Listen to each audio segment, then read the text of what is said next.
One weekend, as Nina is working from home, there's a knock at her door. She's startled, not expecting visitors. When she opens it, she's surprised to see Chief Adewale standing there with a warm smile and a small gift in his hands, a beautifully wrapped book of poems by Chinua Achebe. "I know you mentioned liking his work," he says with a hint of shyness, an expression she's never seen from him before. "I thought you might enjoy this." Nina is touched by the gesture. "This is so thoughtful, Chief Adewale." "Thank you. Please, call me Adewale," he replies. The formalities between them seem to slip away as easily as his title. He accepts her invitation to come in for tea, and they sit in her cozy living room, surrounded by books and plants that reflect her personality. As they chat, Nina notices how naturally their conversation flows. Adewale shares stories from his youth, stories that make her laugh and stories that make her see him in a different light, not just as Tun's father, but as a man who has lived, loved, and made mistakes. The lines on his face seem to tell their own tales of triumphs and regrets. The conversation turns personal when Adewale sighs and looks out the window. "It's funny how life changes, Nina. The things we value, the people we hold close. Sometimes, we only realize what truly matters when it's almost too late." Nina watches him carefully, seeing the vulnerability in his eyes. "Do you ever regret the choices you made?" she asks softly, the question more for herself than for him. He looks at her, a flicker of understanding passing between them. "Yes, many times. But I've learned that regrets only have power if we let them. Moving forward is the hardest thing, but it's the only way to grow." The moment feels intimate, as if they're sharing something deeper than words. Nina's heart quickens and she looks away, suddenly aware of how close they are. She knows she's crossing an emotional line, but she can't help how her heart flutters in his presence. That night, unable to sleep, Nina calls Amaka. She needs to talk to someone before she loses herself in her emotions. "Amaka, something's happening, and I don't know how to feel about it," she starts, her voice wavering. Amaka listens carefully, piecing together the hints Nina drops. "Nina, are you telling me you're interested in Chief Adewale? Tun's father?" The silence is deafening. Nina finally whispers, "I don't know what I'm feeling. He's just different. He makes me feel heard, seen. But I know it's wrong, isn't it?" Amaka's voice softens. "It's complicated, that's for sure. But feelings don't always follow logic. You need to decide what's worth risking and what's not. Just be careful, Nina. This isn't just any relationship, it's layered, and it could hurt more than just you." Hanging up, Nina feels a mix of comfort and fear. She knows Amaka is right. This isn't just any attraction, it's one that could change everything. A few days later, Adewale invites Nina to dinner at a quiet, upscale restaurant. The invitation is under the pretense of thanking her for some recent volunteer work she'd done with one of his charity initiatives, but Nina senses there's more to it. As they dine, the atmosphere shifts from polite conversation to deeper reflections. Adewale leans forward, a thoughtful look in his eyes. "Do you ever wonder why life puts certain people in our path at the most unexpected times?" Nina takes a sip of her wine to steady herself. "All the time. But I've stopped trying to find the answers. I think some things just are." He nods, a faint smile playing on his lips. "I agree. And sometimes, those connections are the ones that change us the most." The dinner stretches into hours, filled with laughter, silences that are comfortable rather than awkward, and moments where their hands almost touch across the table. Nina feels a warmth she hasn't felt in a long time, but with it comes guilt. How would Tund react if he ever found out? The thought sends a chill down her spine. That night, as Nina lies in bed, the reality of her feelings comes crashing down. She realizes she's not just infatuated, she's falling for Adewale. The thought both thrills and terrifies her. He's older, he's her ex-boyfriend's father, and yet he makes her feel more alive than she ever did with Tund. The next morning, she wakes up determined to push her feelings aside.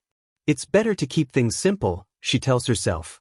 Their connection was built on friendship, shared conversations, and mutual respect, nothing more. But deep down, she knows she's lying to herself. At work, she's distracted, replaying their conversations and his laughter. Even a simple message from Adewale checking in brightens her day more than it should. She starts to feel the weight of secrecy, knowing that if she continues down this path, everything could change. But the heart, as she's learning, doesn't care much for reason.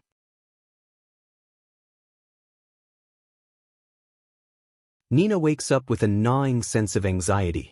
The warmth she felt from her growing connection with Adewale is now overshadowed by doubt and guilt. She replays her late-night conversations with him, the subtle smiles they share, and the brief touches that lingered too long. Her heart battles with her mind as she questions how she arrived at this precarious moment. At work, she's distracted and jumpy.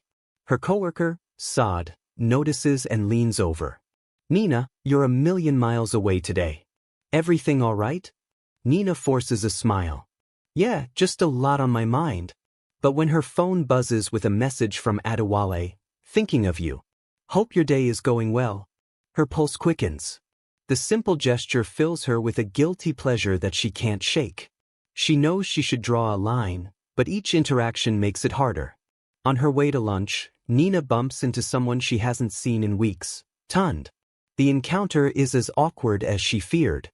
He's standing at the entrance of a bookstore, looking surprised to see her. He still has that familiar smile, the one that used to melt her heart. "Nina, hey. It's been a while," Tund says, a mix of genuine happiness and guilt crossing his face. Nina's stomach twists. Memories of their relationship, both the happy and painful ones, flood back in. She manages a polite nod. "Yes, it has. How have you been?" They exchange small talk, and Tund's eyes soften as he looks at her. "I miss us, you know. I made a mistake, and I've been thinking a lot about it." Nina feels her throat tighten. She wasn't expecting this. But before she can reply, Tund glances at his watch, seemingly embarrassed by his confession. "I have to run, but maybe we can catch up properly sometime?"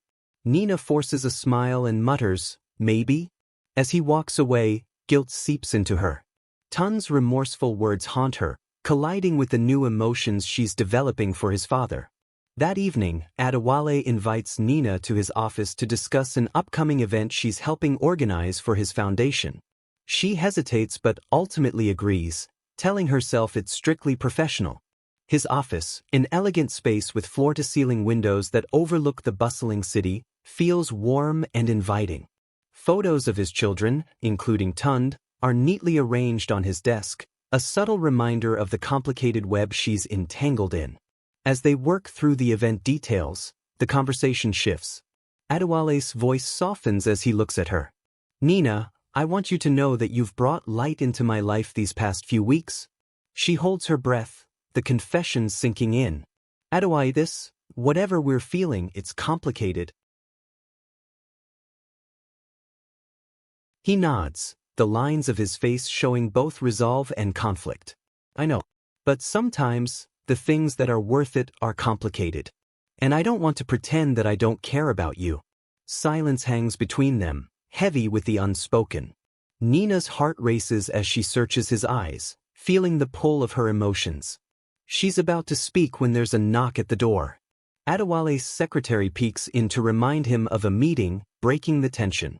"We should finish this later," Nina whispers, gathering her things and slipping out of the office, her emotions in turmoil. Back home, Nina is restless. She calls Amaka, who immediately senses something is off and insists on coming over. Within an hour, Amaka is sitting on Nina's couch, eyes narrowed as she listens to the full story. "So, you're telling me you're falling for Tund's father?" Amaka asks, disbelief coloring her voice. "Nina, this isn't just messy, it's potentially catastrophic." "I know," Nina says, her voice cracking. "But it's not something I planned, Amaka. He's just different. He sees me." Amaka sighs, the sternness in her eyes softening. "I get that, but you need to think this through. If Tund finds out, or worse, if this becomes public, it could ruin more than just your relationship with Adewale. It could affect your reputation, his reputation, and tear their family apart." The gravity of Amaka's words sinks in, and Nina realizes she's standing on the edge of a decision that could change her life forever. She promises Amaka she'll be careful, but deep down, she knows that being careful may not be enough. A week later, Nina attends the charity event she helped plan. The venue is packed, a blend of soft music and chatter filling the air. Adewale finds her amid the crowd, his gaze filled with unspoken words. For a moment, it's as if no one else exists. "Thank you for all your hard work," he says, his hand brushing hers in a subtle gesture. The contact sends a shiver down her spine. As the evening progresses, Tund unexpectedly walks in. Nina's heart stops when their eyes meet. He smiles, oblivious to the storm brewing beneath the surface. Adewale notices him too, his expression shifting to one of concern as he glances at Nina. The tension between past and present, between father and son, and between duty and desire becomes palpable. Nina feels like she's teetering on the edge of an unraveling secret. When Tund approaches, Adewale steps aside, letting his son unknowingly walk into the web of emotions that has taken shape. Nina braces herself, realizing that the moment of truth is closer than she ever anticipated. Watch out for Part 3, Pregnant for My Ex's Dad. Please support my channel by sharing my videos to your families, friends, and loved ones. Kindly subscribe, like, comment on your notification button to get notified when I upload the next video. Thanks.